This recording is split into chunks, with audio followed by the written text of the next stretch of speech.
Want to change or update your Snapchat profile picture using your Bitmoji or a custom photo? Here's how to easily edit your avatar or profile image step by step.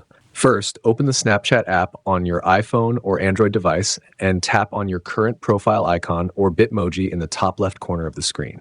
To customize your Bitmoji avatar, tap on your Bitmoji image or select Avatar. Here, you can change your Bitmoji's hairstyle, facial features, outfit, and accessories.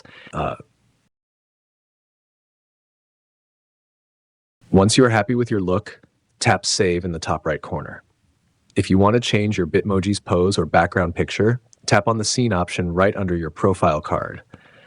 Select your favorite pose and background, then tap Save.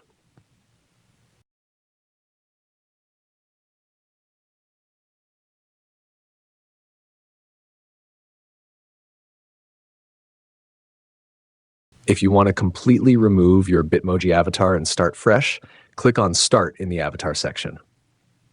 If this quick tutorial helped you out, please give it a like and subscribe for more fast tech guides.